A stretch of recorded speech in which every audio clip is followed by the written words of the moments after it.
2층 주택 옥상에 자리한 푸른 텃밭이 싱그럽고 깔끔하게 가꿔져 있는 모습을 상상해보라. 그러나 그 부드러운 흙 아래 흔적도 없이 사라진 남편의 시신이라는 어두운 비밀이 숨겨져 있을 거라고 누가 상상이나 했을까? 이 사건은 단순한 부부싸움이 아니었다. 이것은 사랑이 두려움으로 변해버린 이야기, 아내가 결국 남편의 목숨을 빼앗고 매일같이 물을 주던 텃밭 아래 그를 숨긴 이야기다. 오늘 밤 우리는 서울 성북구를 뒤흔든 이 비극의 발자취를 한 걸음씩 따라가 보고자 한다. 이 이야기는 우리에게 한 집에 사는 사람에 대해 우리가 과연 얼마나 알고 있는지 묻게 한다. 신선한 깨씹, 무성하게 자란 상추, 향기로운 고추가 자라는 옥상의 작은 텃밭이 사실은 비옥한 흙이 아닌 훨씬 더 어둡고 끔찍한 무언가에 의해 지탱되고 있었다는 것을 상상해 본 적이 있는가? 2023년 10월 말 오래된 주택들과 김치찌개와 분식을 파는 작은 식당들 사이 좁은 골목길에 자리한 서울 성북구의 한 동네가 바로 그 충격의 중심이 되었다. 이상한 냄새가 퍼지기 시작했다. 장마철의 눅눅한 공기와 뒤섞인 썩은 고기 같은 역한 냄새가 평범해 보이는 2층 집에서 흘러나오고 있었다. 그 집은 성실하고 친절하기로 소문난 35세 가구 제작자 박민준의 집이었다. 그러나 8월 말부터 민준은 흔적도 없이 사라졌다. 그의 아내 김서연은 이웃들에게 늘 이렇게 말했다. 집 나갔어요. 신경 쓰지 마세요. 누구라도 소름이 돋을 만큼 무미건조하고 심지어 냉소적인 대답이었다. 그들의 두 아이, 9살 준우와 6살 하은이는 순진하게 엄마의 말을 믿었다. 아이들은 아빠가 언제쯤 평소처럼 선물을 사들고 돌아오냐고 자주 물었다. 서연은 그저 아이들의 머리를 쓰다듬으며 말했다. 아빠는 멀리 지방으로 일하러 가셨어. 남편이 오래도록 돌아오지 않는 아내에게서 의뢰 보이는 눈물도 걱정도 없었다. 오히려 차가운 평온함이 감돌았다. 바로 그 점이 사람들을 섬뜩하게 만들기 시작했다. 가장 불안해한 사람은 민준의 친동생 박민수였다. 그는 형을 속속들이 알고 있었다. 민준은 연락 한 통 없이 떠날 사람이 아니었다. 지방에 갈 때마다 항상 문자 메시지를 보내거나 적어도 어머니에게는 전화를 하던 형이었다. 하지만 이번에는 2달이 넘도록 아무 소식이 없었다. 그의 모든 휴대폰 번호는 꺼져 있었다. 2023년 10월 26일 목요일 오후, 민수는 무거운 마음으로 형의 집 앞에 섰다. 밖에서 본 집은 평범했다. 벽에 페인트는 약간 발해 있었고 민준의 오토바이는 마당에 주차된 채 얇은 먼지가 쌓여 있었다. 현관등은 켜져 있었지만 안에서는 아무 소리도 들리지 않았다. 현관문은 잠겨 있지 않았다. 마치 집주인이 잠시 외출한 것 같았다. 그러나 민수가 안으로 들어서는 순간 이상한 기운이 그를 덮쳤다. 집은 너무나 단정하고 깨끗했다. 마치 일상적으로 사는 집이 아니라 손님을 맞이하기 위해 준비된 공간 같았다. 거실에는 가족 사진이 여전히 걸려 있었다. 나무 액자 속에서 민준의 미소가 선명했다. 하지만 집의 온기는 이미 사라진 듯했다. 2층으로 올라가는 계단을 밟자 이상한 느낌은 더욱 강해졌다. 예전에 2층은 비어있는 창고였지만 지금은 작은 텃밭이 자리하고 있었다. 무릎 높이의 시멘트 화단에는 검고 축축한 흙이 담겨 있었고 깨씹과 상추, 고추가 정성껏 가꾼 듯 깔끔하게 자라고 있었다. 하지만 민수가 가까이 다가갔을 때 그는 무언가 정상이 아님을 느꼈다. 흙냄새가 평소처럼 신선하지 않았다. 시큼하고 진하며 코를 찌르는 냄새, 오래전에 죽은 무언가와 더 비슷한 냄새가 났다. 그는 화단을 덮고 있는 타일 표면을 두드려 보았다. 텅 빈 소리가 났다. 마치 그 아래에 빈 공간이 있는 것처럼 울렸다. 민수는 소름이 돋았고 가슴이 답답해졌다. 불길한 예감이 밀려왔다. 어쩌면 형은 정말로 떠난 게 아닐지도 모른다. 어쩌면 이 집에서 무언가 일어난 것일지도 모른다. 단순히 남편이 가족을 버리고 도망친 것보다 훨씬 더 끔찍한 일이. 그날 오후 하늘은 흐려지기 시작했다. 바람은 곧 비가 올 것을 알리는 젖은 흙냄새를 실어왔다. 그러나 민수의 마음속에서는 이미 오래전부터 폭풍이 휘몰아치고 있었다. 그는 너무나도 깔끔한 옥상 텃밭 앞에 얼어붙은 채 서 있었다. 그리고 생전 처음으로 그는 자신의 형의 집이 무서웠다. 민수는 소름이 돋을 때까지 옥상 텃밭 앞에 오랫동안 서 있었다. 그러나 그는 다시 아래층으로 내려가기로 했다. 마음을 진정시키려 애썼지만 불안감은 사라지지 않았다. 거실은 돌처럼 고요했다. 벽시계의 초침 소리만 들릴 뿐이었다. 느리고 무겁게. 민수는 주위를 둘러보았다. 천소파는 여전히 정돈되어 있었고 커피 테이블은 먼지 하나 없이 깨끗했다. 모든 것이 너무 완벽해 보였다. 그는 형의 방으로 들어갔다. 민준의 모든 옷이 옷장에 깔끔하게 걸려 있었다. 그가 가장 좋아하던 가죽 재킷은 문 뒤에 있었다. 작은 탁자 위에는 낡은 지갑과 오래된 손목시계가 그대로 놓여 있었다. 민수는 침을 삼켰다. 정말 민준이 떠난 것이라면 왜 이 모든 것을 남겨두고 갔을까? 부엌에서 들려오는 프라이팬 소리가 상념을 깨뜨렸다. 민수는 그곳으로 걸어갔다. 김서연이 두부 부침을 하고 있었다. 그녀의 얼굴은 평온했다. 민수를 보자 그녀는 옅은 미소만 지었다. 또 왔네 도련님. 이리 와서 밥 먹고 가. 그녀가 몸이 건조하게 말했다.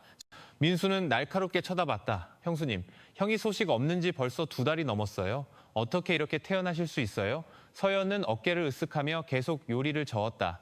안 돌아오면 할 수 없지. 인생은 계속되어야 하잖아. 나한텐 생각해야 할 아이들도 있고.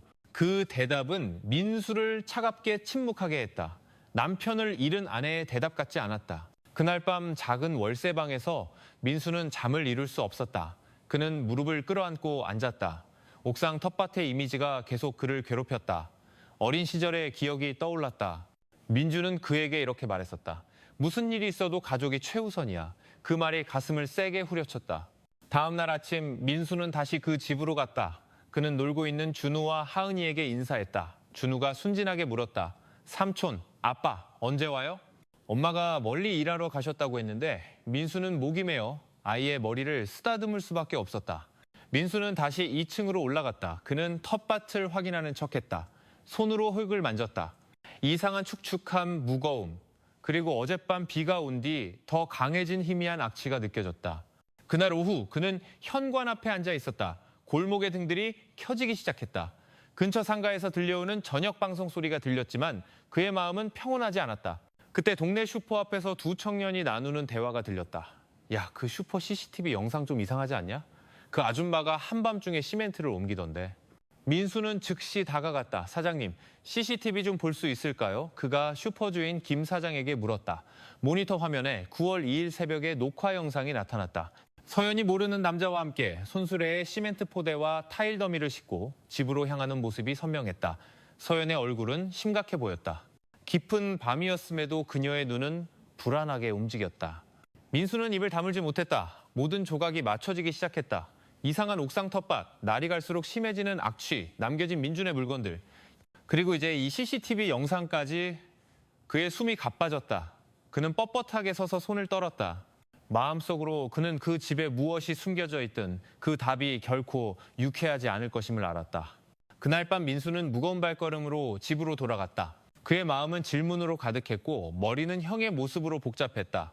그리고 그는 내일 중대한 결정을 내려야 한다는 것을 알았다. 김 사장네 슈퍼에서 CCTV 영상을 본 그날 밤 민수는 무거운 발걸음으로 집으로 돌아갔다. 평소 아이들의 웃음소리로 활기찼던 성북구 골목길이 이제는 낯설게 느껴졌다. 희미한 가로등은 스산한 분위기를 더할 뿐이었다. 그의 작은 월세방에서 그는 생각에 잠겼다. 옥상 텃밭에 대한 기억이 계속해서 마음을 어지럽혔다. 서연이 한밤중에 시멘트를 나르는 모습이 담긴 CCTV 영상은 퍼즐의 마지막 조각이었다. 형, 도대체 무슨 일이 있었던 거야? 그가 나지막이 속삭였다.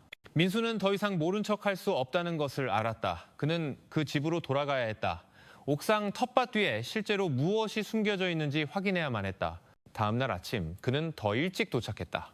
서연은 택배 포장으로 분주했다. 거실에서는 박스와 비닐 냄새가 값싼 헤어스프레이 향과 뒤섞여 있었다. 그녀는 민수에게 무미건조한 톤으로 인사했다. 여기 참 부지런히 오네. 자기 인생보다 이 집안일에 더 신경 쓰는 거 아니야? 민수는 그 비꼬는 말에 목이 막혔다. 그는 옅은 미소만 짓고는 대답 없이 2층으로 올라갔다. 옥상 텃밭이 그의 앞에 서 있었다. 마치 아무 죄 없는 듯 보였다. 깨씹은 바람에 흔들리고 상추는 무성하게 자랐다. 하지만 민수는 무언가 잘못되었다는 것을 알았다. 그는 쪼그려 앉아 화단 한쪽을 천천히 두드렸다. 소리는 텅 비게 울렸다. 그는 가장자리에 흙을 더듬었고 표면 아래 단단한 층을 느꼈다. 이건 보통 흙이 아니야. 그가 중얼거렸다. 심장이 점점 더 빨리 뛰었다. 그는 더 가까이 몸을 숙여 공기를 들이마셨다. 축축한 흙에서 나오는 냄새는 더 이상 단순한 거름 냄새가 아니었다. 속이 메스꺼워지는 진하고 역한 향이 있었다. 그는 서둘러 일어나 손등으로 코를 막았다. 갑자기 계단에서 발소리가 들렸다. 서연이 문가에 나타났다. 그녀의 눈이 가늘어졌고 목소리는 낮았지만 차가웠다. 여기 너무 자주 오네. 도대체 뭘 하려는 거야? 그냥 내 텃밭 구경할 거면 매일 올 필요 없어. 민수는 침을 삼켰다. 침착하려고 애썼다. 그냥 형이 보고 싶어서요, 형수님. 아이들도 돌봐주고 싶고요. 서연은 비웃었다. 그럼 애들이나 잘 돌봐. 쓸데없는 거 파헤치느라 바쁘지 말고. 그녀는 천천히 문을 닫고 민수를 점점 더 커지는 공포감 속에 남겨두었다. 그 후 며칠 동안 민수의 의심은 더욱 깊어졌다. 비가 내릴 때마다 2층에서 나는 냄새는 더욱 날카로워졌다. 분식집을 하는 이웃 아주머니가 그에게 속삭였다. 그 냄새 정상이 아니야. 꼭 큰 짐승사체 냄새 같아. 말하기 무서웠는데 자네도 알 거 아냐. 민수는 고개를 끄덕일 뿐이었다. 목이 메고 혀가 굳었다. 어느 날 오후 그는 준우의 숙제를 도와주는 척했다. 아이들이 잠든 후 그는 작은 손전등을 들고 다시 올라갔다. 그는 천천히 텃밭 구석의 흙을 조금 파냈다. 10분도 채 안 되어 그의 손가락이 단단한 표면에 닿았다. 두꺼운 시멘트 층이었다. 그는 더 깊이 파보려 했고 작은 틈새에서 역한 냄새가 뿜어져 나왔다. 민수는 들고 있던 작은 모종삽을 떨어뜨리고 거의 토할 뻔했다. 손이 심하게 떨렸다. 그는 즉시 흙을 다시 덮었다. 숨이 가빴다.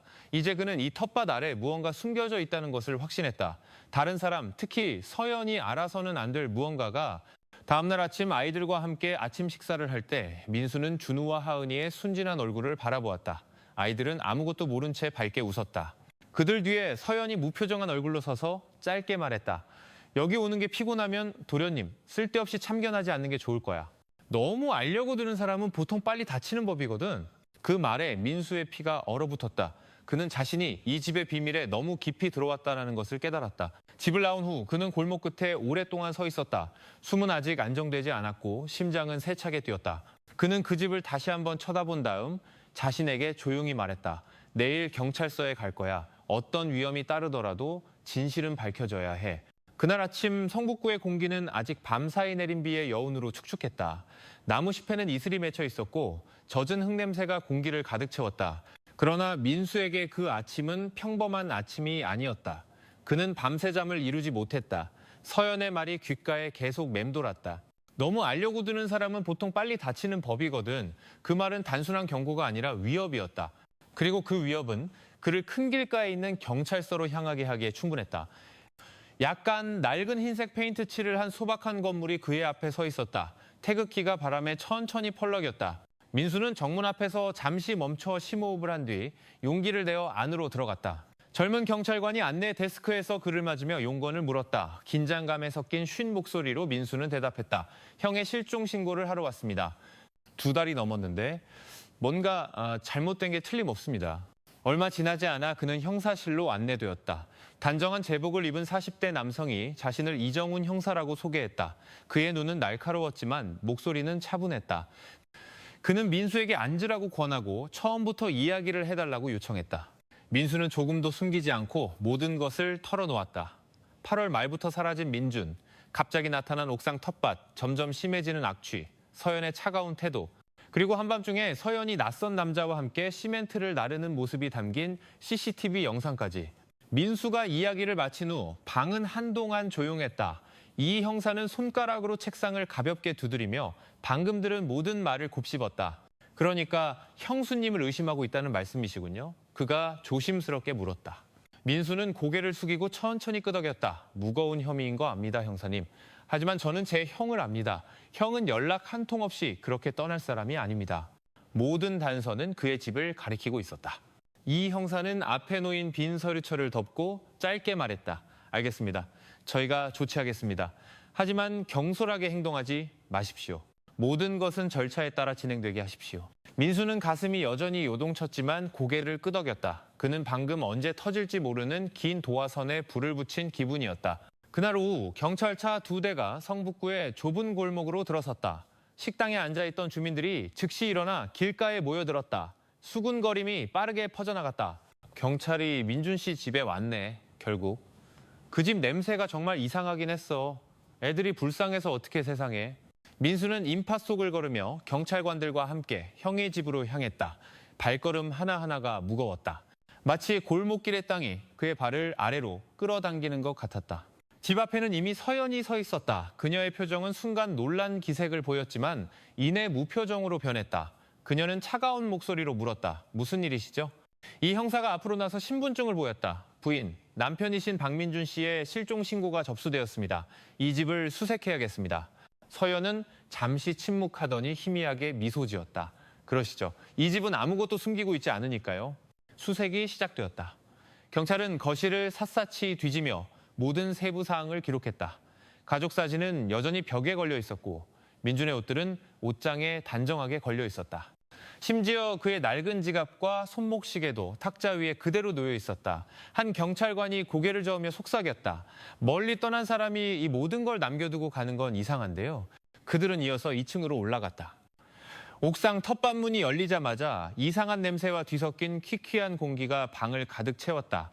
몇몇 경찰관은 코를 막고 심각한 표정으로 서로를 쳐다보았다. 이 형사는 쪼그려 앉아 장갑 낀 손으로 흙을 만진 다음 시멘트 화단의 벽을 가볍게 두드렸다. 텅 빈 소리가 들렸다. 그는 수첩에 메모하기에 충분하다고 판단했다. 이 아래에 추가적인 층이 있을 가능성이 있습니다. 그가 차분하게 말했다. 서연은 방구석에 팔짱을 낀 채 서 있었다. 그녀는 해석하기 어려운 옅은 미소를 띤 채 바라보며 말했다. 그건 그냥 평범한 텃밭이에요. 아이들에게 신선한 채소를 먹이려고 만들었죠. 냄새가 좋지 않다면 아마 염소 똥거름 때문일 거예요. 그녀의 목소리는 냉소적으로 들렸다. 마치 감히 자신을 의심하는 누구에게나 도전하는 것 같았다. 경찰관들은 즉시 땅을 파지 않았다. 그들은 흙 샘플을 채취하고 여러 각도에서 사진을 찍고 나는 이상한 냄새를 기록했다. 젊은 경찰관 한 명이 이 형사에게 다가가 속삭였다. 팀장님, 냄새가 심상치 않습니다. 이 형사는 짧게 고개를 끄덕이고 수첩에 기록했다. 연구소로 보내. 섣불리 결론 내리지 마. 민수는 뒤에 서 있었다. 식은땀이 관자놀이를 적셨다. 경찰관이 텃밭을 두드리거나 만질 때마다 그의 심장은 세차게 뛰었다. 그는 자신의 예감이 맞다는 것을 점점 더 확신했지만 동시에 무엇이 드러날지 상상하는 것이 두려웠다. 초기 수색이 끝나기까지 거의 이 시간이 흘렀다. 경찰은 흙 샘플이 담긴 비닐봉지, 증거 사진용 카메라, 그리고 기록을 들고 나왔다. 밖에서 기다리던 주민들은 더욱 웅성거리며 궁금증 가득한 눈으로 쳐다보았다. 몇몇은 나지막이 속삭였고 어떤 이들은 고개를 저었다. 또 어떤 이들은 마음속으로 기도했다. 민수는 마당에 얼어붙은 채 서 있었다. 그의 눈은 경찰관들의 모든 움직임을 따랐다. 이 형사가 그의 어깨를 두드리며 조용히 말했다. 내일 완벽한 장비를 갖추고 다시 오겠습니다. 우리가 무엇을 발견하든 준비하셔야 합니다. 받아들이기 쉽지 않을 수도 있습니다. 민수는 침을 삼키고 고개를 끄덕일 수밖에 없었다. 그는 그 말이 단순한 절차가 아니라 엄중한 경고라는 것을 알았다. 집 창문 너머로 서연이 밖을 내다보는 모습이 보였다. 옅은 미소가 여전히 그녀의 얼굴에 걸려 있었다. 하지만 이번에는 무언가 더 차가운 것이 있었다. 마치 민수뿐만 아니라 그녀의 집문을 두드리려는 법까지도 조롱하는 듯했다. 그날 밤 성북구의 작은 골목은 수군거림으로 더욱 시끄러워졌다. 그러나 민수에게 그 소리들은 불안감에 휩싸여 사라졌다. 그는 마음속으로 조용히 기도했다. 하느님, 내일 무엇이 밝혀지든 그것을 받아들일 힘을 주소서. 그날 아침 성북구는 마치 숨을 죽인 듯했다. 해가 낡은 집들의 지붕 너머로 막 떠오를 때 경찰차 2대가 골목 입구에 멈췄다. 소문은 이미 퍼져나갔다. 오늘 박민준의 집 옥상 텃밭을 제대로 된 장비로 수색할 것이라는 소식이었다. 주민들이 모여들었다. 일부는 지나가는 척했고 일부는 식당에 앉아 기다렸다. 평소 시끌벅적하던 좁은 골목은 이제 수군거림과 호기심 어린 시선으로 가득 찼다. 민수는 길 끝에 서 있었다. 밤새 잠을 설친 지친 얼굴이었다. 그의 머릿속은 형의 모습과 옥상 텃밭의 축축한 흙냄새로 가득했다. 경찰관들이 큰 망치, 드릴, 그리고 증거물 봉투가 든 상자를 내리는 것을 보자 그의 심장이 빠르게 뛰었다.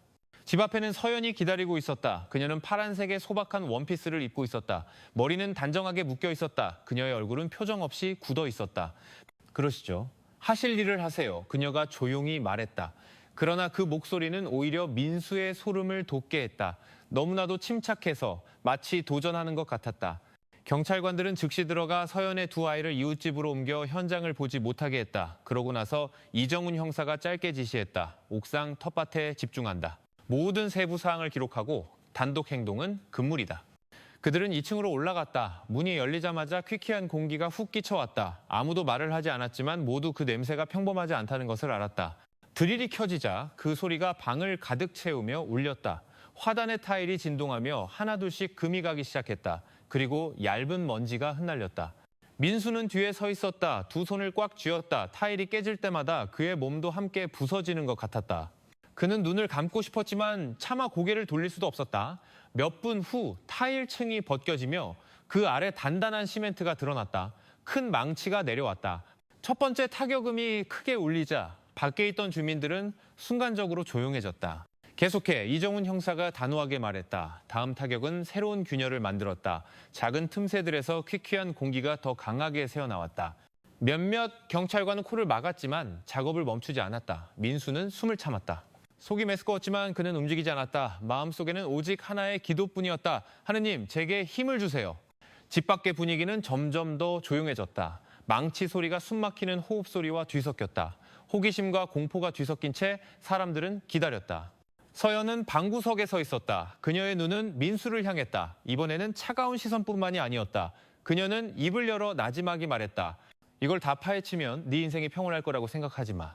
그 말이 민수를 떨게 했지만 그는 대답 없이 그녀를 마주 보았다. 거의 1시간이 지나자 시멘트 일부가 부서졌다. 날카로운 냄새가 더욱 분명하게 퍼져나와 몇몇 경찰관이 잠시 뒤로 물러섰다. 한 경찰관이 말했다. 팀장님, 이건 정상이 아닙니다. 추가 마스크가 필요합니다. 이정훈 형사가 고개를 끄덕였다. 잠시 중단한다. 장비를 재정비해.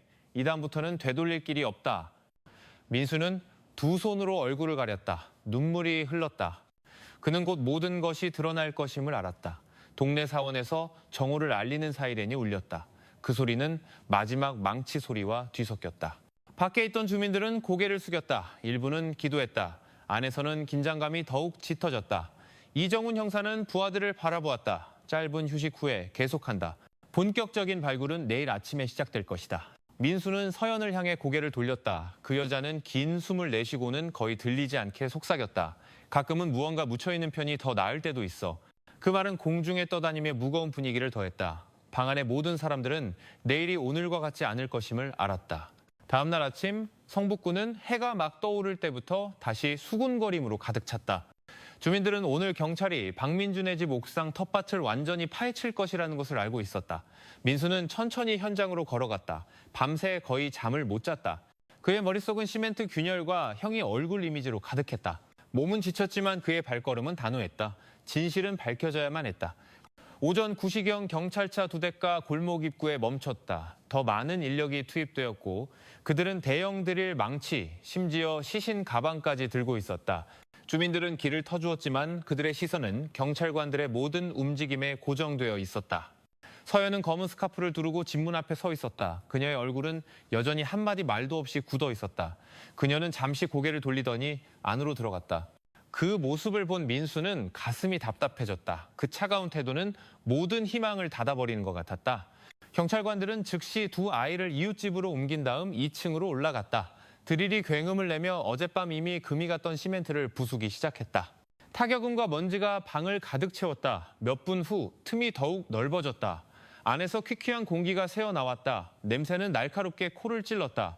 한 경찰관이 서둘러 이중 마스크로 코를 막았다. 팀장님, 냄새가 정말 이상합니다. 그가 말했다. 민수는 얼어붙은 채 서 있었다. 몸이 굳었다. 속이 메스꺼웠지만 숨을 참으려 애썼다. 그의 기도는 단 하나였다. 하느님, 제게 힘을 주소서. 마지막 망치가 세게 내리쳐졌다. 시멘트층이 무너지며 구겨진 검은 비닐 포장지가 드러났다. 3개의 봉지가 있었다. 일부는 찢어져 탁한 액체가 새어나오고 있었다. 썩은 냄새가 강하게 퍼져나와 몇몇 경찰관은 어쩔 수 없이 잠시 뒤로 물러서야 했다. 방은 조용해졌고 드릴은 꺼졌다. 남은 것은 사람들의 거친 숨소리뿐이었다. 이정훈 형사가 앞으로 나섰다. 위치를 사진 찍고 기록해. 모든 것을 증거물로 취급한다. 그의 목소리는 단호했다. 그의 얼굴은 긴장되어 있었지만 법의학팀이 즉시 작업에 착수해 사진을 찍고 봉지를 방수포 위로 옮겼다. 봉지가 옮겨질 때 나는 축축한 소리는 소름을 돋게 했다. 밖에 있던 주민들은 공포에 질려 비명을 질렀다. 일부는 멀리 도망쳤고 일부는 떨리는 목소리로 기도했다. 민수는 두 손으로 얼굴을 가렸다. 눈물이 쉴 새 없이 흘렀다. 몸이 떨렸다. 그는 답이 눈앞에 있다는 것을 알았다. 그의 형은 멀리 간 적이 없었다. 그는 항상 여기에 있었다. 푸르게 보이던 텃밭 아래 묻혀 있었다. 서연이 앞으로 나섰다. 그녀의 시선은 날카로웠다. 이제 열린 것을 감당할 수 있을 거라고 생각해? 그녀가 나지막이 말했다. 그러나 그 말은 분명 모든 사람을 돌아보게 했다. 어떤 이는 분노에 찬 눈으로, 어떤 이는 오히려 두려운 눈으로 그녀를 쳐다보았다. 민수는 절망에 차 소리쳤다. 그의 목소리는 갈라졌다. 우리 형한테 무슨 짓을 한 거야? 서연은 대답하지 않았다. 그녀의 입술은 희미하게 비틀렸을 뿐 거의 미소에 가까웠다. 이정훈 형사가 즉시 지시했다. 현장을 확보해. 폴리스 라인으로 막아. 팀원만 들어올 수 있다. 그의 큰 목소리가 긴장을 끊었다. 경찰관들은 신속하게 움직여 전체 지역을 봉쇄했다.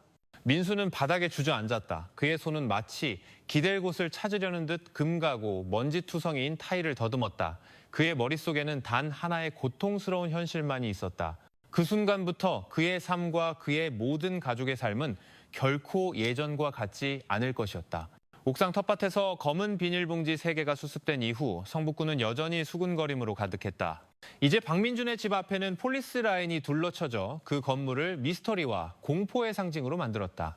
민수는 경찰서의 나무 의자에 앉아 있었다. 얼굴은 창백했고 몸은 지쳤지만 그의 생각은 멈추지 않았다. 눈을 감을 때마다 텃밭의 날카로운 냄새와 비닐봉지가 옮겨질 때의 소리가 다시 떠올랐다. 이정훈 형사가 두꺼운 서류철을 들고 들어왔다. 박민수 씨, 처음부터 본 모든 것을 자세히 진술해 주셔야 합니다. 떨리는 목소리로 민수는 모든 것을 이야기했다. 이상했던 흙냄새, 서연의 차가운 시선, 그리고 8월부터 사라진 민준까지. 그는 때때로 감정을 억누르며 말을 멈췄고 경찰은 모든 세부 사항을 기록했다. 한편 국립과학수사연구원에서는 법의학팀이 비닐봉지의 내용물을 검사하고 있었다. 역한 냄새가 방을 가득 채웠다. 남아있는 옷 조각에서 구겨진 체크문의 셔츠가 발견되었다. 그 주머니에서 전통 문양의 열쇠고리가 달린 오토바이 열쇠가 떨어졌다. 관계자들은 서로를 쳐다보았다. 그 단순한 물건이 강력한 증거가 될 수 있었다. 부검 결과 보고서가 경찰서에 도착했다. 이정훈 형사는 팀원들 앞에서 그것을 읽었다. 피해자는 8월 말에 사망한 것으로 추정됨. 머리에 강한 충격으로 인한 상처가 있음. 사고의 흔적은 없음. 이것은 살인 사건입니다. 다음 날 서연은 경찰서로 소환되었다. 그녀는 차분한 걸음으로 흰색 평상복을 입고 나타났다. 그녀를 본 주민들은 수군거릴 뿐이었고 일부는 믿을 수 없다는 듯 고개를 저었다. 조사실에서 서연은 똑바로 앉았다. 손은 무릎 위에 포개져 있었고 눈은 앞을 똑바로 응시했다. 이정훈 형사는 날카롭게 쳐다보았다. 김서연 씨, 당신 집에서 발견된 3개의 비닐봉지에는 박민준 씨와 일치하는 특징을 가진 신체 일부가 들어있었습니다. 저희는 그의 오토바이 열쇠도 발견했습니다. 서연의 얼굴이 살짝 굳었지만 그녀는 이내 대답했다. 당신들은 항상 저를 의심하는군요. 다른 사람이 갖다 놨을 수도 있잖아요. 그 집은 요새가 아니에요. 누구든 들어올 수 있다고요. 이정훈 형사는 책상을 두드렸다. 부검 결과 피해자의 머리에서 강한 타격이 있었다는 것도 나왔습니다. 그가 떠난 것이 아니라 살해당했다는 강력한 증거입니다. 서연은 한숨을 쉬고는 씁쓸한 어조로 말했다. 당신 동생 고집 센 사람이었어요. 적도 많았고요. 왜 바로 저를 탓하는 거죠? 안으로 불려들어온 민수는 그 부인을 거의 믿을 수 없었다. 그의 목소리는 상처로 가득 차 쉬어 있었다. 형수님 왜 솔직하게 말하지 않으세요? 우리 형이 무슨 잘못을 했다고 그렇게까지. 서연은 고개를 돌렸다. 그녀의 눈은 차가웠다. 내 형은 자기 길을 선택했어. 너희가 현실을 받아들이지 못한다고 날 탓하지 마. 방은 조용해졌다. 이정훈 형사는 너무 빨리 압박하지 않으려 애쓰며 서류철을 덮었다. 좋습니다. 수사는 계속될 겁니다. 현재 증거로는 김서연 씨가 가장 유력한 용의자입니다. 서연은 옅은 미소만 지었다. 그 미소는 민수를 더욱 무너지게 했다. 하지만 그는 거짓의 벽이 서서히 금가기 시작했다는 것을 알았다. 성북구에 밤이 내렸지만 박민준의 집은 여전히 환하게 불이 켜져 있었다. 경찰의 조명이 옥상 텃밭을 비추었다. 노란색 폴리스 라인은 아직 끝나지 않은 어두운 진실이 있다는 경고처럼 가로놓여 있었다.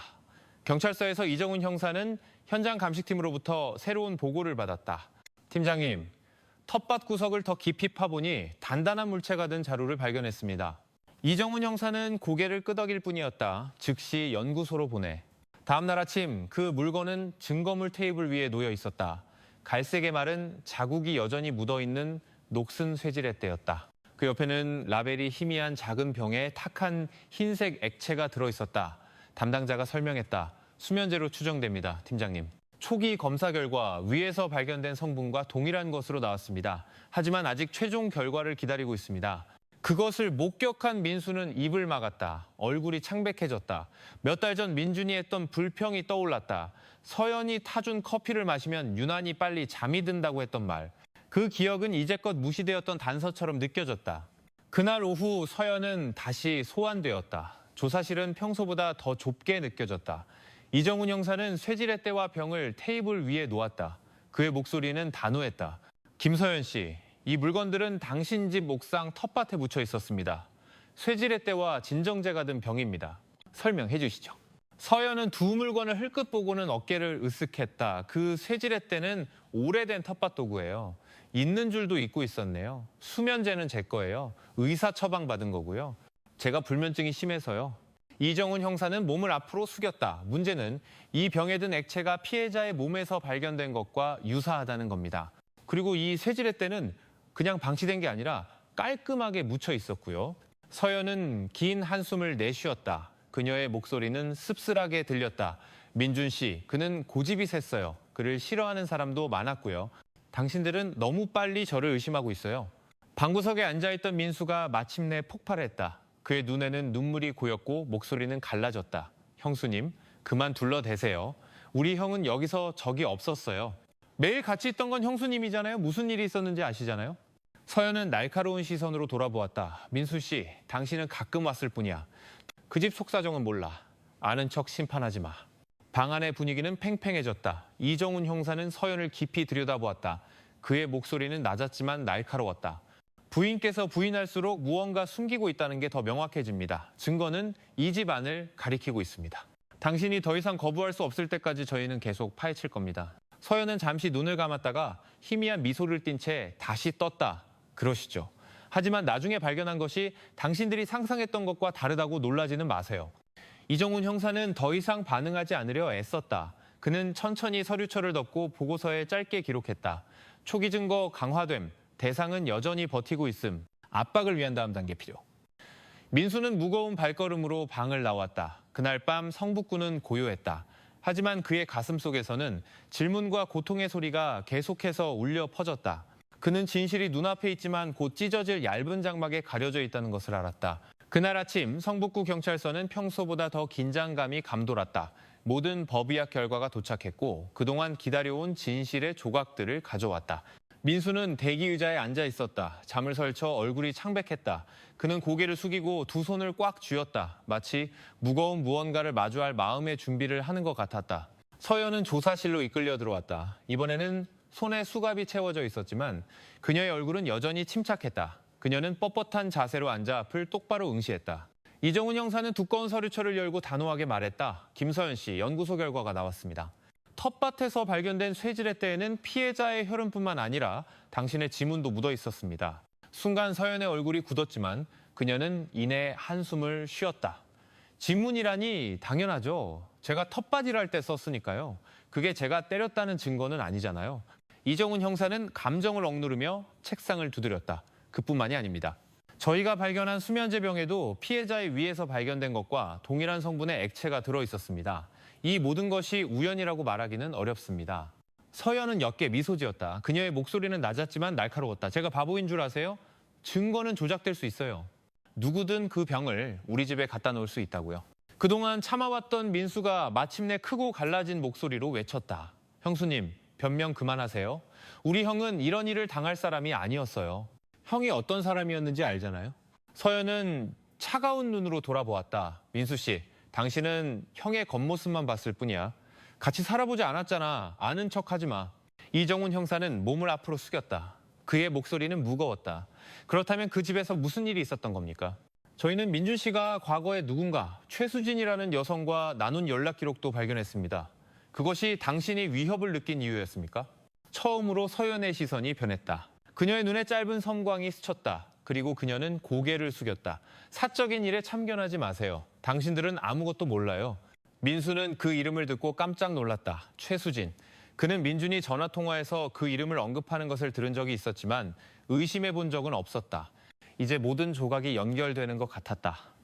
이정훈 형사는 천천히 서류철을 덮었다. 부인께서 입을 닫을수록 수사의 방향은 더욱 명확해집니다. 증거는 저희 손에 있고 그 이름은 단지 여러 입구 중 하나일 뿐입니다. 저희는 모든 것이 드러날 때까지 계속 파헤칠 겁니다.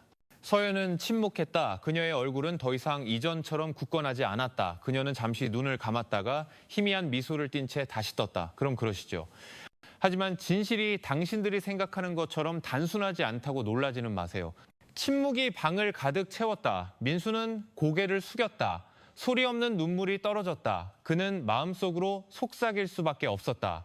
형, 미안해. 내가 너무 늦게 알아차렸어. 밖에 성북구 하늘은 흐렸다. 마치 곧 완전히 드러날 비밀의 무게를 함께 지고 있는 것 같았다. 그날 아침 성북구의 공기는 아직 옅은 안개에 휩싸여 있었다. 민수는 부모님 집 앞에 서서 상상도 해본 적 없는 소식을 전하려 했다. 어머니는 대나무 의자에 앉아 있었다. 얼굴은 창백했고 밤새 울어 눈이 붉었다. 민수가 다가갔다. 무릎에 힘이 풀리는 것 같았다. 어머니, 모든 게 명확해졌어요. 형, 정말로 이제 없어요. 그리고 그 짓을 한 사람은 형수님이에요. 그 말이 마침내 터져 나오자 어머니는 크게 흐느꼈다. 늙은 여인은 스카프로 얼굴을 가렸다. 몸이 떨렸다. 민수는 어머니 옆에 무릎을 꿇고 손을 잡았다. 어머니, 저도 믿기지 않아요. 하지만 경찰이 증거를 찾았어요. 더 이상 부인할 수 없어요. 어머니는 그저 고개를 저었다. 왜 이렇게 되어야만 했니? 우리 가족이 망가졌어. 민준이는 죽고 서연이는 잡혀가고 그 손주들은 모든 걸 잃었잖아. 민수는 대답할 수 없었다. 가슴이 답답했다. 그는 어머니가 옳다는 것을 알았다. 이것은 단순히 형을 잃은 것에 대한 이야기가 아니라 한 가정이 무너지는 것에 대한 이야기였다. 며칠 후 그는 두 조카와 함께 도시 외곽의 보육원으로 갔다. 사건이 아직 진행 중인 동안 아이들은 법원이 공식 후견인을 결정하기 전까지 그곳에 맡겨져야 했다. 차가 보육원 마당에 멈췄을 때 두 아이는 흰색 페인트 칠을 한 소박한 건물을 혼란스러운 눈으로 쳐다보았다. 막내가 나지막이 물었다. 삼촌, 우리 왜 여기에 왔어요? 엄마랑 아빠는 언제 와요? 민수는 침을 삼키고 마음이 무너져 내렸지만 억지로 미소 지었다. 잠깐 여기서 지내는 거야. 삼촌이 자주 오겠다고 약속할게. 아이는 놓치기 싫다는 듯 그의 손을 꼭 잡았다. 민수는 마음이 요동쳤지만 아이들의 머리를 쓰다듬으며 달래려 애썼다. 보육원 실내에서 아이들은 직원들의 따뜻한 환영을 받았지만 민수는 여전히 가슴이 무거웠다. 조카들이 구석에 앉아있는 모습을 보니 그들의 순진한 얼굴이 상황을 완전히 이해하지 못하는 것 같아 눈물이 떨어졌다. 그곳에서야 그는 비로소 제대로 울었다. 민준의 동생으로서뿐만 아니라 가족을 지키지 못한 삼촌으로서. 그날 밤 경찰서에서 이정훈 형사는 재판 서류를 준비하고 있었다. 민수는 추가 진술을 위해 불려갔다. 그곳에서 그는 창살 뒤에 앉아있는 서연을 보았다. 그녀의 얼굴은 창백했지만 눈은 여전히 날카로웠다. 도련님, 서연의 목소리는 목구멍 깊은 곳에서 나오는 것처럼 갈라져 있었다. 민수는 유리 너머로 그녀를 바라보며 침묵했다. 지금 나를 미워하는 거 알아요. 하지만 믿어줘요. 난 이 모든 게 이렇게 되길 원한 적 없어요. 난 그냥 두려웠을 뿐이에요. 모든 걸 잃을까 봐. 그리고 이제 봐요. 정말 모든 걸 빼앗겼잖아요. 남편은 죽고 아이들은 멀리 있고 난 여기에 갇혀 있고 난 이제 아무것도 없어요. 그 말에 민수는 목이 메었다. 그가 들었던 동기는 질투와 이기심뿐이었다. 하지만 서연은 씁쓸한 얼굴로 그를 쳐다보았다. 더 이상 변명이 아닌 쓰라린 고백이었다. 민수는 긴 숨을 내쉬었다. 형은 나에게 형이자 롤모델이었어요. 형수님도 알잖아요. 형도 잘못이 있었을지 모르지만 그런 식으로 죽을 사람은 아니었어요. 서연은 고개를 숙였다. 눈물이 떨어졌다. 모든 것이 밝혀진 이후 처음으로 그녀는 약해 보였다. 옆에 있던 이정훈 형사는 기록만 했다. 그는 감정에 휩쓸리지 않았다. 그의 임무는 재판을 위해 모든 증거를 확실히 하는 것이었다. 내일 서류를 검찰에 넘길 겁니다. 재판 날짜가 곧 정해질 겁니다. 다음 날 경찰서 주변은 더욱 붐볐다. 지역 언론이 이 사건을 성북구를 뒤흔든 가정 비극으로 보도하기 시작했다. 주민들은 담장 밖에서 수군거렸다. 일부는 고개를 저었고 일부는 비난했다. 민수는 고개를 숙인 채 군중을 지나갔다. 발걸음 하나하나가 무거웠다. 증인으로서뿐만 아니라 수치를 감당해야 하는 가족의 일원으로서의 무게를 짊어진 것 같았다. 같은 날 밤 그는 어머니 집 현관에 홀로 앉아 있었다. 밤바람이 귀뚜라미 소리를 실어왔고 마치 그의 혼란스러운 생각을 반주하는 것 같았다. 그는 하늘을 쳐다보며 민준과 함께한 어린 시절을 떠올렸다. 연을 날리고 논에서 뛰어놀고 형이 항상 정직하고 강해야 한다고 충고하던 것을 들었다. 그 모든 기억이 이제는 멀리 있는 그림자처럼 느껴졌다. 민수는 눈을 감았다. 다시 눈물이 떨어졌다. 형, 미안해. 내가 형을 지키지 못했어. 형의 가족을 지키지 못했어. 다른 곳에서 서연은 구치소 구석에 웅크리고 있었다. 그녀의 시선은 축축한 벽에 텅 비어 있었다. 때때로 그녀는 중얼거렸다. 모든 걸 빼앗겼어. 그녀의 목소리는 마치 혼잣말을 하는 사람처럼 희미했다. 멀리서 지켜보던 이정훈 형사는 그날 밤 마지막 기록을 남겼다. 그는 마음속으로 이 사건이 단지 법의 문제가 아니라 단기간에 치유되지 않을 가족의 상처에 관한 문제라는 것을 알았다. 그날은 무거운 침묵으로 끝났다. 마치 성북구 전체가 슬픔에 잠긴 것 같았다. 재판이 기다리고 있었고 이 사건의 원안에 있는 모든 사람들은 판결이 어떻든 남겨진 상처는 영원히 남을 것임을 알고 있었다. 마침내 재판날이 밝았다. 그날 아침 서울의 하늘은 잿빛이었고 짙은 구름이 마치 분위기를 억누르듯 드리워져 있었다. 지방법원은 주민들로 붐볐다. 일부는 호기심에, 일부는 정의가 정말로 실현되는지 확인하고 싶어서 왔다. 기자들은 입구에 몰려들었다. 그들의 카메라는 모든 순간을 포착할 준비가 되어 있었다. 민수는 어머니를 부축하며 천천히 법정으로 들어섰다. 늙은 여인은 검은 스카프를 두르고 있었다. 밤새 잠을 설쳐 얼굴이 창백했다. 민수가 팔을 꽉 잡지 않았다면 거의 쓰러질 뻔했다. 어머니, 우리 힘내요. 민수가 속삭였다. 그의 목소리마저 떨렸지만 재판장이 법정에 들어서자 법정은 조용해졌다. 망치가 3번 두드려지며 재판 시작을 알렸다. 왼쪽에는 두꺼운 서류를 든 검사가, 오른쪽에는 전략적인 표정의 서연의 변호사가 앉아 있었다. 얼마 지나지 않아 뒷문이 열렸다. 서연이 주황색 수의를 입고 들어왔다. 머리는 헝클어져 있었고 얼굴은 창백했으며 걸음은 불안정했다. 그녀는 수십 개에 찌르는 듯한 시선을 피하며 고개를 숙였다. 민수는 그녀를 바라보았다. 그의 마음은 요동쳤다. 분노, 실망, 하지만 마음 깊은 곳에는 그가 거부하기 힘든 무언가가 남아 있었다. 검사가 일어나 큰 소리로 공소 사실을 낭독했다. 피고인 김서연은 2023년 8월 28일 밤 남편 박민준에 대한 살해를 의도적으로 계획하고 실행했습니다. 피고인은 피해자의 음료에 수면제를 섞은 뒤 피해자를 사망에 이르게 하는 행위를 하고 의심을 피하기 위해 시멘트로 덮은 바닥 아래 시신을 숨기고 그 위에 식물을 심었습니다. 법정은 숨을 죽였다. 모든 단어가 민수의 가슴을 억누르는 것 같았다. 그는 어머니가 눈을 감고 작은 묵주를 쥔 손이 떨리는 것을 보았다. 변호인이 일어섰다. 존경하는 재판장님, 제 의뢰인이 사망을 유발한 행위를 한 것은 사실입니다. 그러나 그 행위는 치밀한 계획의 결과가 아니었습니다. 그녀는 이혼 위협과 자녀를 잃을지도 모른다는 두려움에 직면한 극심한 심리적 압박 상태에 있었습니다. 그 행위는 우발적이었지 계획된 범죄가 아니었습니다. 재판장은 표정 없이 듣고는 첫 번째 증인으로 민수를 불렀다. 무거운 발걸음으로 그는 앞으로 나아갔다. 설명을 요청받았을 때 그의 목소리는 잠시 막혔다. 형의 집이 조용한 것을 보았습니다. 오토바이는 그대로 있었고 문은 잠겨 있지 않았습니다. 2층에는 새로 생긴 화단에서 이상한 냄새가 났습니다. 저는 바로 뭔가 잘못되었다고 느꼈습니다. 결국 경찰에 신고했고 제 의심은 사실이었습니다. 재판장이 다시 물었다. 그 진실을 알았을 때 어떤 심정이셨습니까? 민수는 입술을 깨물었다. 그의 눈에는 눈물이 고였다. 이 모든 게 그냥 악몽이었으면 좋겠습니다. 형이 돌아왔으면 좋겠습니다. 하지만 그건 불가능합니다. 제가 지금 바라는 것은 단 하나, 정의입니다. 아이들이 불확실성의 그림자 없이 살아갈 수 있도록 말입니다. 법정은 조용해졌고 몇몇 사람들은 눈을 닦았다.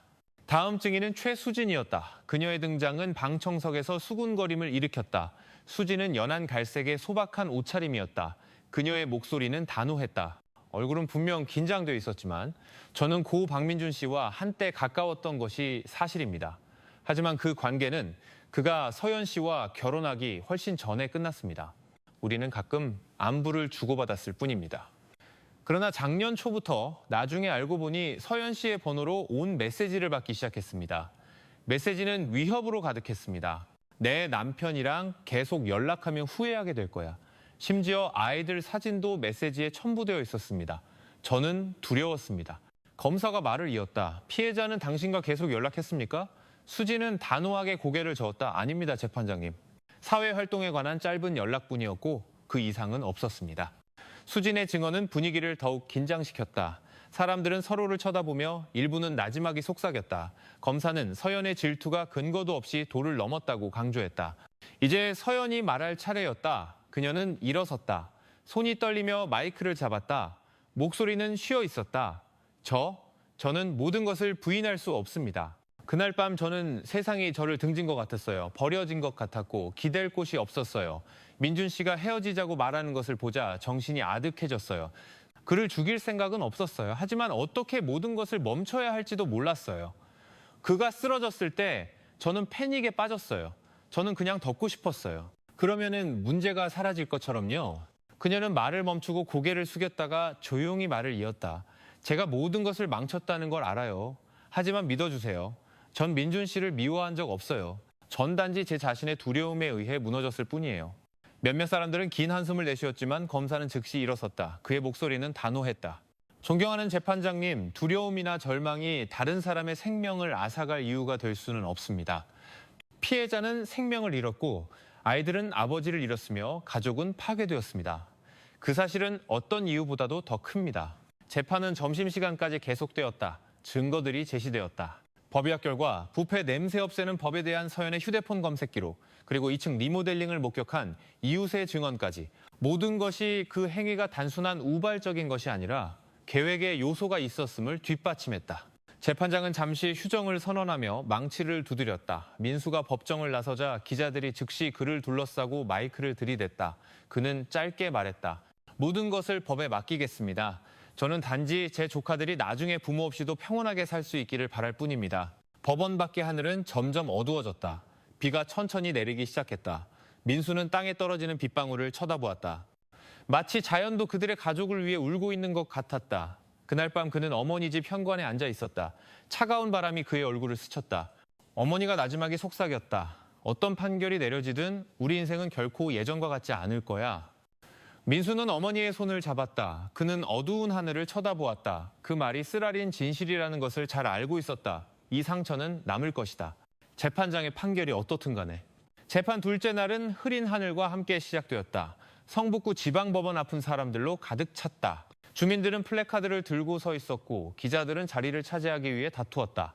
모든 시선은 김서연의 운명을 결정할 재판에 쏠려 있었다. 민수는 어머니와 함께 일찍 도착했다. 어머니의 얼굴은 지쳐 보였고 몸은 야위었지만 참석하겠다는 의지는 흔들리지 않았다.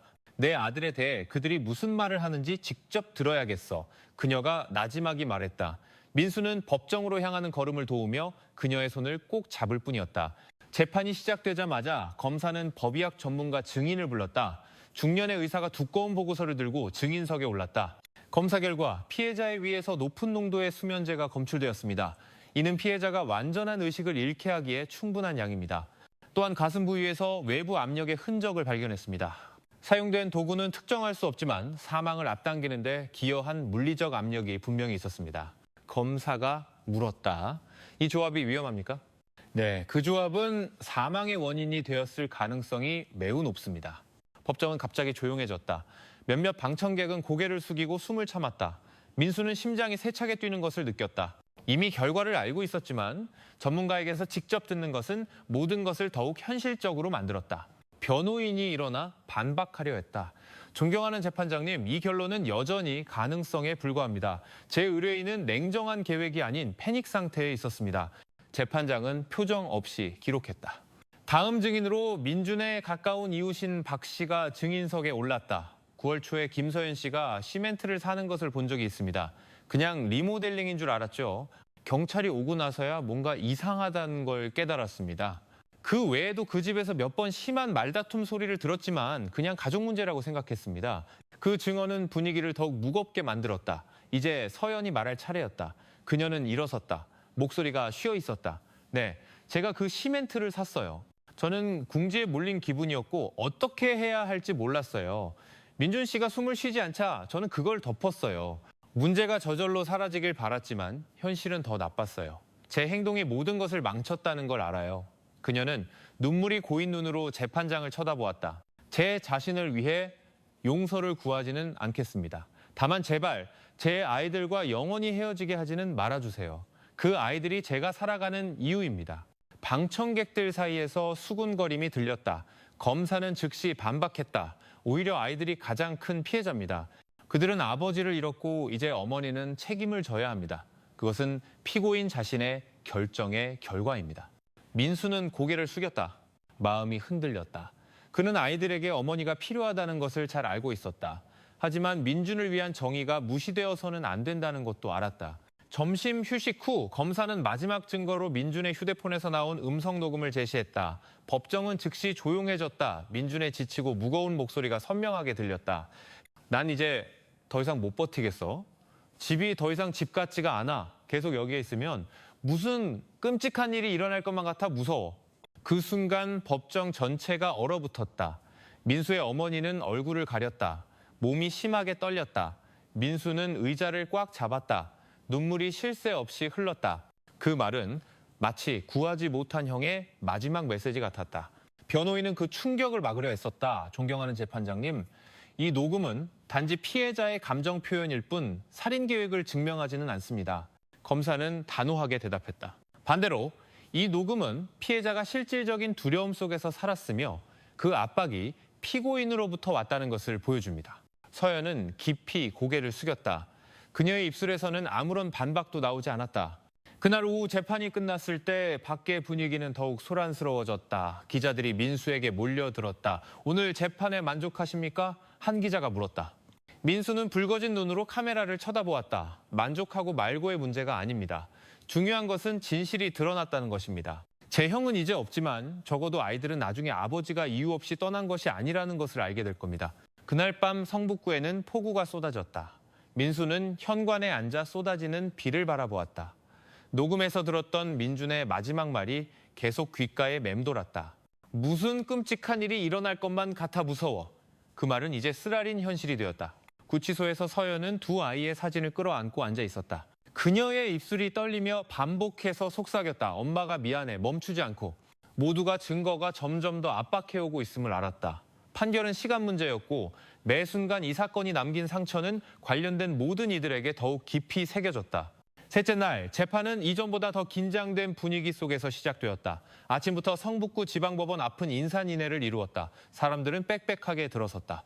일부는 박민준을 위한 정의라고 쓰인 현수막을 들고 있었고 다른 이들은 이제 고아가 된 두 어린아이의 얼굴이 담긴 포스터를 들고 있었다.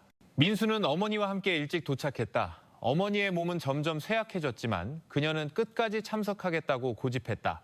이 모든 것의 끝을 지켜보고 싶어. 그녀가 나지막이 말했다. 민수는 마음이 찢어지는 듯 했지만 그녀를 부축할 뿐이었다. 법정에서 김서연은 거의 무표정에 가까운 평온한 얼굴로 앉아 있었다. 눈물도 놀람도 없었다. 몇몇 방청객은 그녀를 돌심장이라고 수군거렸다. 그러나 민수에게 그 태도는 오히려 상처를 더욱 깊게 했다. 어떻게 한때 가족의 일원이었던 사람이 모든 혐의에 대해 그렇게 차갑게 앉아 있을 수 있을까? 재판은 시각 증거 재상영으로 시작되었다. 수사팀은 처음 민준의 집 상태를 조사했을 때의 사진들을 보여주었다. 법정의 분위기는 갑자기 무거워졌다. 2층에 새로 보이는 시멘트 바닥, 그 위에 채소를 심기 위해 쌓아둔 흙더미, 모든 것이 방청객들의 가슴을 답답하게 만들었다. 검사는 이어서 집에서 처음 이상한 점을 발견했던 수사관을 불렀다. 저희가 역한 냄새를 맡았을 때 무언가 숨겨져 있다는 것을 알았습니다. 시멘트 바닥을 부수고 나서야 진실이 드러났습니다. 그가 차분하지만 무게감 있는 목소리로 말했다. 몇몇 사람들은 입을 막고 숨을 참았다. 분위기는 고요해졌다. 변호인이 즉시 일어섰다. 존경하는 재판장님, 다시 한번 강조하지만 제 의뢰인의 행동은 치밀한 계획이 아닌 패닉 상태에서 일어났습니다. 서연 씨는 살해할 의도가 전혀 없었습니다. 그녀는 단지 아이들을 잃을까 봐 두려웠을 뿐입니다. 재판장은 차갑게 쳐다보았다. 이 변론은 기록하겠습니다. 그러나 지금까지 검사가 제출한 증거들은 상당히 강력합니다. 점심 휴식 시간에 기자들이 민수를 쫓았다. 서연 씨가 정말 살해할 의도가 없었다고 믿으십니까? 민수는 오랫동안 침묵했다. 마침내 그는 말했다. 의도가 없었다면 왜 모든 것이 그렇게 깔끔하게 처리되었을까요? 패닉에 빠진 사람은 보통 도움을 청하기 위해 소리를 지르지 몇 달 동안 그것을 덮어두지는 않습니다. 그 대답은 즉시 그날 오후 언론의 헤드라인이 되었다. 휴식 후 재판은 다시 계속되었다. 이번에는 아직 10대인 민준의 큰아들이 보조 증인으로 출석했다. 그는 작은 목소리로 말했다. 한달아,이 계속될 증인으로 아빠랑 엄마가 싸우는 걸 자주 들었어요. 아빠가 떠나고 싶다고 말한 적이 있었는데 엄마는 항상 화를 내며 우리를 멀리 데려가겠다고 협박했어요. 법정의 분위기는 다시 조용해졌다. 아이는 고개를 숙였다. 눈물이 떨어졌고 그의 어머니는 그저 텅 빈 눈으로 앞을 바라볼 뿐이었다. 민수는 어머니의 손을 잡고 자신을 억제하려 애썼다. 조카가 고통스러운 일들을 억지로 기억해야 하는 것을 보니 마음이 찢어지는 것 같았다. 검사는 그날 재판을 짧지만 날카로운 진술로 마쳤다. 존경하는 재판장님, 전문가 증인, 이웃 증인, 녹음 증거, 그리고 피해 아들의 증언까지 모든 것이 한 가지를 가리킵니다.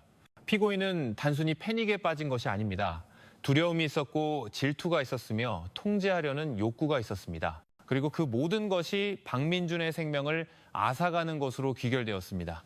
서연이 마침내 입을 열었다. 그녀의 목소리는 차가웠지만 이번에는 씁쓸한 기운이 감돌았다. 네, 제가 잘못했어요. 하지만 여기서 잃는 것을 두려워하지 않은 사람이 누가 있나요? 저는 단지 제 가족을 지키고 싶었을 뿐이에요. 다른 방법을 몰랐어요. 그리고 이제 저는 모든 것을 잃었어요. 방구석에서 작은 울음소리가 들렸다. 몇몇 사람들은 동정심을 느꼈지만 더 많은 사람들은 분노에 찬 얼굴로 고개를 저었다. 재판장은 재판을 연기하고 다음 기일에 판결을 선고하겠다고 밝혔다. 법정을 나오면서 민수는 발걸음이 무겁게 느껴졌다. 어머니가 속삭였다. 얘야, 우리가 그녀에게 너무 가혹했던 걸까? 민수는 고개를 저었다. 우리가 그런 게 아니에요, 어머니. 이건 그녀 자신의 행동에 대한 결과예요. 그날 밤 성북구의 분위기는 여전히 시끌벅적했다. 식당들은 이 사건에 대해 이야기하는 사람들로 가득 찼다. 어떤 이들은 서연에게 동정하며 그녀를 가정 내 압박의 희생자로 여겼다. 어떤 이들은 분노하며 그녀를 잔인하고 어머니라 불릴 자격이 없다고 말했다. 집에서 민수는 홀로 앉아 있었다. 밤바람이 귀뚜라미 소리를 실어왔다. 그러나 그의 생각은 민준의 얼굴로 가득했다. 그는 어릴 적 논에서 연을 날리며 놀던 때를 떠올렸다. 그때 민준은 말했다. 민수야, 우린 형제니까 서로 지켜줘야 해. 민수의 눈에서 다시 눈물이 떨어졌다. 그는 마치 형을 지키지 못한 것 같았다. 구치소에서 서연은 깊은 생각에 잠겨 있었다. 아이들의 얼굴이 결코 그림자에서 사라지지 않았다. 그녀는 눈을 감았지만 재판장의 목소리, 검사의 목소리, 민준의 녹음된 목소리가 계속해서 그녀를 괴롭혔다. 때때로 그녀는 자신의 머리카락을 쥐어뜯으며 나지막이 속삭였다. 나는 괴물이 아니야. 나는 그냥 두려워하는 엄마일 뿐이야. 그러나 그녀 자신조차 확신이 없는 듯했다. 셋째 날은 서울의 하늘에 먹구름이 드리운 채 끝났다. 모두가 최종 결정이 시간 문제라는 것을 알았고 그 결과가 어떻든 이 가족의 상처는 깊은 흔적을 남길 것이었다. 마침내 선고일이 다가왔다. 새벽부터 성북구 지방법원으로 향하는 길은 사람들로 가득 찼다. 노점상들의 소리가 정의를 요구하는 군중의 외침과 뒤섞였다. 현수막과 포스터가 다시 높이 치켜들렸다. 법을 가장 무겁게 집행하라. 민수는 어머니와 함께 왔다. 어머니의 얼굴은 창백했지만 그녀의 시선은 강했다. 직접 들어야겠어. 그녀가 갈라진 목소리로 말했다. 민수는 그녀를 부축했다. 그의 마음은 불안과 안도가 뒤섞여 있었다. 모든 것이 곧 끝날 것이기 때문이었다. 법정은 만석이었고 심지어 외부 복도까지 주민들로 붐볐다. 재판장이 법정에 들어서자 분위기는 긴장감 속에 조용해졌다. 망치가 3번 두드려졌다. 피고인 김서연에 대한 사건 번호 2023-110이 오늘 판결을 선고하겠습니다. 재판장의 목소리는 깊고 무겁게 울렸다. 검사가 먼저 구형을 낭독했다. 저희는 피고인에게 계획살인 및 시신은닉 혐의를 적용하여 무기징역을 구형합니다. 피고인의 행동은 생명을 앗아갔을 뿐만 아니라 이제 아버지를 잃은 두 아이의 미래를 파괴했습니다. 법정에 몇몇 사람들이 작게 박수를 쳤다. 즉시 경비원에게 제지당했지만 민수는 손에 땀이 나는 것을 느꼈다. 반면 그의 어머니는 입술을 떨며 고개를 숙였다. 변호인이 일어설 차례였다. 존경하는 재판장님, 제 의뢰인이 죄를 지은 것은 사실이지만 계획할 의도는 없었습니다. 모든 것은 심리적 압박, 두려움, 그리고 자녀 양육권을 잃을지도 모른다는 불안감 때문에 일어났습니다. 아직 매우 어린 두 아이의 미래를 위해 관용을 베풀어 주시길 간청합니다. 법정은 양분되었다. 공감하는 사람도 있었고 더욱 분노하는 사람도 있었다. 마침내 재판장이 판결을 낭독했다. 모든 단어는 참석한 모든 이의 가슴을 짓누르며 느리게 느껴졌다. 재판부는 모든 증거, 증인, 그리고 피고인의 진술을 고려했습니다. 우리는 피고인 김서연이 계획적인 살인 및 시신은닉의 형사 범죄를 저지른 것으로 유죄를 인정합니다. 법정은 갑자기 조용해졌다. 모두가 다음 문장을 기다렸다. 피고인에게 무기징역을 선고한다. 긴 한숨소리가 들렸다. 일부는 작게 환호했고 일부는 침묵했다. 민수의 어머니는 두 손으로 얼굴을 가리고 흐느꼈다. 민수 자신은 그저 뻣뻣하게 앉아 있었다. 가슴이 답답했다. 민준을 위한 정의가 실현되었다는 안도감과 동시에 그 판결이 두 어린아이가 아주 오랜 시간 동안 어머니를 잃는다는 것을 의미했기에 무너지는 기분이었다. 서연은 창백한 얼굴로 일어섰지만 그녀의 눈은 여전히 앞을 똑바로 응시했다.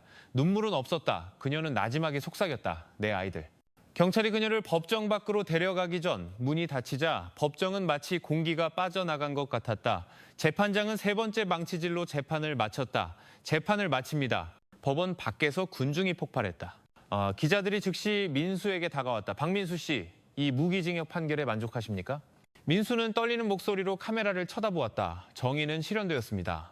하지만 만족감은 없습니다. 제 형은 여전히 떠났고 그 두 아이는 여전히 부모를 잃었습니다. 진정으로 이긴 사람은 아무도 없습니다. 그 말은 즉시 소셜미디어에 널리 퍼졌다. 수천 번 인용되었다. 그날 밤 민수의 집은 지지를 표하기 위해 온 이웃과 친척들로 가득 찼다. 어머니는 대나무 의자에 앉아 여전히 흐느꼈다. 왜 이렇게 되어야만 했니, 아들아? 왜 내 가족이 이렇게 망가져야만 했니? 민수는 그저 그녀를 껴안고 오후에 내린 비로 축축한 마당을 멍하니 쳐다보았다. 한편 여자 구치소에서 서연은 홀로 앉아 있었다. 그녀는 이미 바래기 시작한 아이들의 사진을 들고 있었다. 재판이 시작된 이후 처음으로 그녀의 눈에서 굵은 눈물이 떨어졌다. 엄마가 미안해. 그녀가 반복해서 속삭였다. 더 이상 관중도 변호사도 없었다. 오직 뒤늦은 후회에 갇힌 자신뿐이었다. 다음 날 선고 소식은 신문 일면과 뉴스 포털을 가득 채웠다. 김서연에게 무기징역 선고, 성북구 사건, 마침내 종결이라는 큰 제목이 걸렸다. 주민들은 여전히 그 사건에 대해 이야기했지만 서서히 일상은 다시 흘러갔다. 그러나 민수와 그의 어머니 그리고 특히 남겨진 두 어린아이에게 그 상처는 빨리 아물지 않을 것이었다. 그들은 지울 수 없는 기억과 함께 긴 날들을 살아가야 했다. 너무 빨리 떠나버린 아버지에 대한 치명적인 실수에 얽힌 어머니에 대한 그리고 분노와 두려움 때문에 깨져버린 가족에 대한 기억과 함께 그 재판의 종결은 단지 한 사건의 끝이 아니라 슬픔과 배움으로 가득 찬 새로운 여정의 시작이기도 했다. 민수는 그날 밤 집 현관에 서서 구름 뒤 희미한 별을 쳐다보았다. 그는 마음속으로 속삭였다. 형, 내가 할 수 있는 건 다 했어. 그곳에서는 편히 쉬길 바라. 그리고 형의 아이들이 나중에 더 나은 길을 찾을 수 있기를. 밤바람이 불어와 긴 침묵을 가져왔다. 그 이야기는 마침내 법정에서 끝을 맺었다. 하지만 그 흔적은 그것을 목격한 사람들의 마음속에 계속 살아갈 것이다. 에필로그 및 교훈. 판결 후의 날들은 성북구에서 이상하게 느껴졌다. 소란은 잦아들었고 언론은 다른 뉴스로 옮겨갔다. 그러나 민준의 작은 가족에게 상처는 여전히 벌어져 있었다. 민수는 매일 아침 여전히 부모님이 남긴 집마당을 쓸었다. 새소리와 아침바람은 항상 민준과 함께한 어린 시절을 떠올리게 했다. 때로는 형이 따뜻한 미소를 지으며 문에 나타나길 바라기도 했다. 하지만 그는 그것이 결코 일어나지 않을 것임을 알았다. 민수의 어머니는 서서히 현실을 받아들였다. 머리는 온통 하얗게 새었지만 손주들 앞에서는 강해지려 애썼다. 아이들은 계속 학교에 가야 하고 계속 꿈을 꿔야 해. 과거가 미래를 망치게 두지 마라. 그녀가 민수에게 말했다. 그 단순한 말은 손주들뿐만 아니라 민수 자신에게도 버팀목이 되었다. 민준의 두 아이는 이제 민수의 집과 가까운 친척 집을 오가며 살았다. 그들은 여전히 아버지를 물었고 어머니를 찾으며 울었지만 시간은 결코 완전히 지울 수는 없어도 약이 될 것이었다. 성북구 주민들에게 이 사건은 쓰라린 교훈을 남겼다. 모두가 부부싸움, 질투, 그리고 상실에 대한 두려움이 맑은 마음으로 대처하지 않으면 큰 재앙으로 변할 수 있다는 것을 깨닫기 시작했다. 시장의 많은 아주머니들이 이야기했다. 우리는 더 인내해야 해. 감정이 가정을 망치게 두어서는 안 돼. 민수는 밤마다 현관에서 깊은 생각에 잠겼다. 그는 법이 판결을 내릴 수는 있지만 오직 마음만이 용서를 줄 수 있다는 것을 깨달았다. 영원히 미워할 수는 없어. 어느 날 밤 그가 속삭였다. 그녀는 여전히 민준이 아이들의 엄마야. 지금 중요한 것은 내가 그 아이들을 원한이 아닌 사랑으로 키우는 방법이야. 이 이야기는 결국 우리 모두에게 사랑은 두려움으로 묶는 것이 아니라 지켜주는 것이어야 함을 상기시켜 주었다. 가족은 서로를 억압하는 곳이 아니라 서로를 보호하는 곳이며 정의는 비록 늦게 오더라도 결국 제 길을 찾을 것이라는 것을 이 이야기를 듣는 우리 모두 잠시 멈추어 서자. 우리 각자의 집안을 들여다보자. 너무 자주 불타오르도록 방치된 분노는 없는가? 우리가 사랑하는 사람을 아프게 할 만큼 우리를 몰아붙이는 상실에 대한 두려움은 없는가? 너무 늦을 때까지 기다리지 말자. 우리는 이 비극에서 배울 수 있다. 우리는 더 인내하고 더 개방적이며 더 귀 기울일 준비를 할 수 있다. 왜냐하면 결국 온전하고 평화로운 가족보다 더 소중한 것은 없기 때문이다. 그리고 상실을 경험한 사람들에게는 상처는 남을 수 있지만 인생은 계속되어야 한다는 것을 기억하라. 옛 속담처럼 인생은 서로를 바라보고 서로를 이해하는 것이다. 민수는 기도로 가족의 이야기를 마쳤다. 형이 편히 쉬기를, 형의 아이들이 강해지기를, 그리고 서연이 창살 뒤에서 변화를 가져올 후회를 찾기를 바랍니다. 밤하늘이 고요했다. 이 이야기는 법정에서 끝났지만 그 도덕적 메시지는 계속 살아갈 것이다. 고지, 이 이야기는 허구이며 등장인물, 장소, 사건은 모두 창작된 것입니다. 실제 인물이나 사건과의 유사성은 순전히 우연입니다. 이 이야기의 목적은 실제 사건을 다루는 것이 아니라 삶의 거울을 제시하여 우리가 현실에서 비슷한 실수를 반복하지 않도록 성찰하고 교훈을 얻기 위함입니다.